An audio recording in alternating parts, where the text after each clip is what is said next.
Hi everyone, it's Lisa again. Great to be back with you. Let's get started with session 3 of the decisions module. Before we do though, let's have a quick recap. You'll remember during session 2 we discussed drugs. We learned the definition of a drug. We talked about how drugs can be classified into different groups such as medical drugs and non-medical drugs, or legal and illegal drugs. We can also group drugs by the effect they have on the body.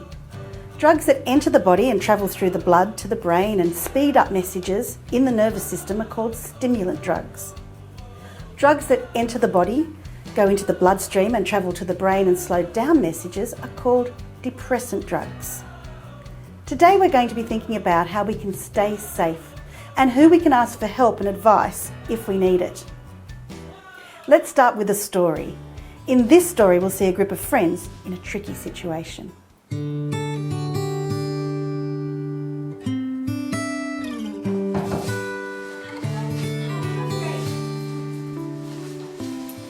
Hi, Mrs. Dawson. Hey, girls.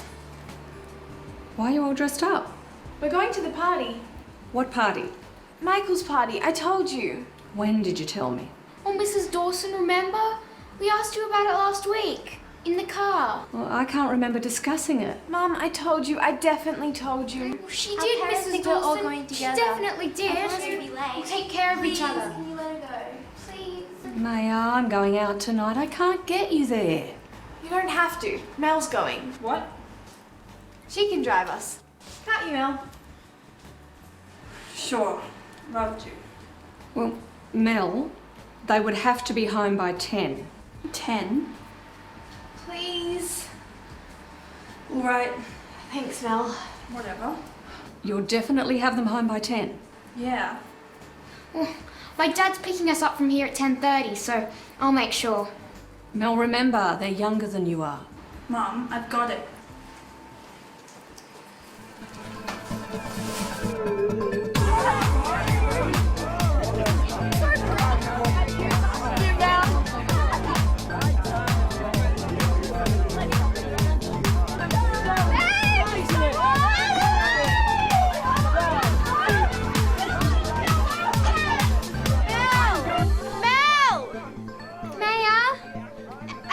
Sister's been drinking a bit. Yeah, she has.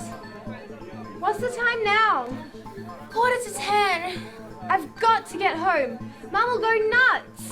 But if she has been drinking, What are we gonna do?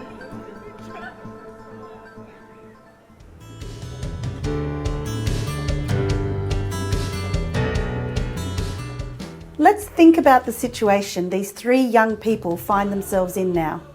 They need to get home safely, and the person they were relying on for a lift seems to have been drinking alcohol. What are they going to do? Well, there's a few issues here. It seems that Ellen didn't really know about the girls' plans to go to the party, and Maya convinced her mother to let them go because her big sister Mel was supposed to be driving them home safely. Claudia is getting picked up at 10:30 from Maya's house. They have to get home. You know, at Life Education we've asked a lot of young people to consider this dilemma, and here are the top 3 things they usually say. 1, the friends can walk home, they can get a bus home, or they can get an adult for help. Now here are some of the complications and concerns that usually come up. Okay, they could walk home, but it's dark and it's late. How far away is it? Are the streets safe? They could get a bus, but do they know the timetable? Do they have money or travel cards with them? How far away is the bus stop? They could call an adult for help, but they might be worried they're going to get in trouble. Does anybody else know that they're at the party? And Ellen had already said that she couldn't pick them up. We've also asked a lot of parents what they would like their children to do in this situation. Can you guess what they say every single time? They want to help. They want their kids to get home safely. If they can't pick them up themselves, they want to organise someone else to help. Take the time now to think about who you might be able to call and ask for help if you're stuck in a tricky situation. People like a parent, an older brother or sister, an older cousin, your parents' friend, a trusted neighbour. We all need people in our lives who we can trust and who care about us. Now, if you can't think of anybody at the moment, don't worry. Perhaps you can chat with your teacher later and bounce some ideas around. Find some people that are going to work for you in your life.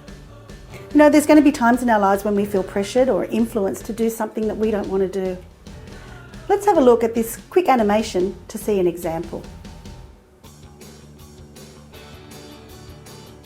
Thanks for helping me find an outfit for tonight. No problem. Hey, I'm gonna sneak some alcohol into the party tonight. What? From where? From home? We're not old enough to drink alcohol, Sarah. Come on, it's fine. Everyone else does it. What if we get caught? We won't, I promise. Aren't you going to drink tonight? Yeah, maybe? Then you should bring some too.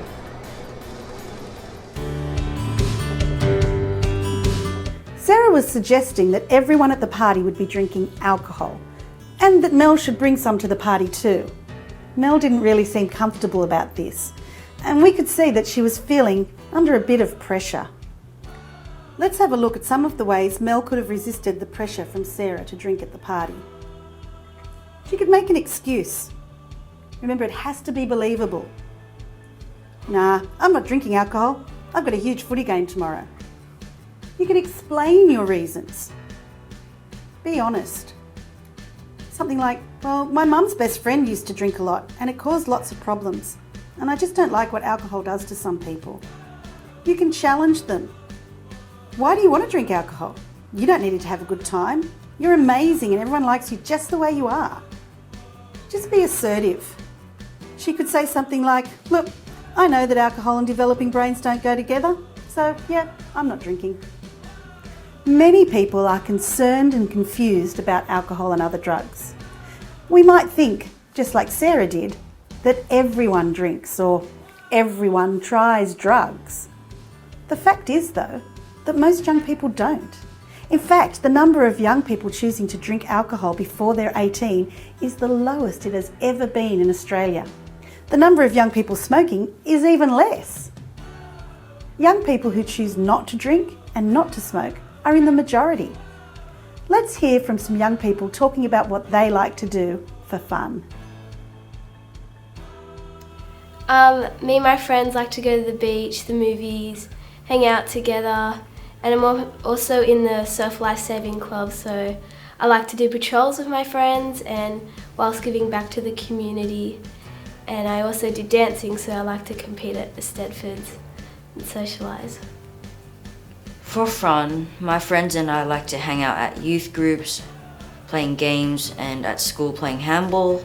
And we also like to play multiplayer games online with each other, like Minecraft or something like that. We have sleepovers and we watch movies and we play games, and yeah, we like to make food as well.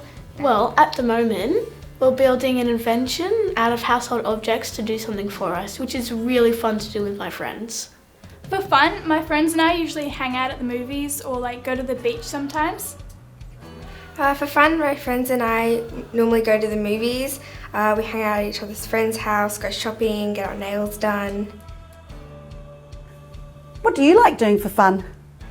I love paddleboarding and I love music. I was going to get Harold to come out and tell you what he likes, but as usual, he's a bit hard to find. Hang on a minute. What is, excuse me. Harold, just take these off for a minute. Hi, Harold, we're just wrapping up here. Thank you so much for joining us for the last 3 sessions of Decisions. We've been talking all about decision making and safety and drugs. When we finish here, your teacher's going to direct you to some independent learning. So it doesn't stop here. You keep learning after we go away. So Harold, want to just say goodbye? Bye everybody. Hey, what were you listening to? Hey, nice one. Can we, yep, okay. Oh, bye everybody. It's really cool.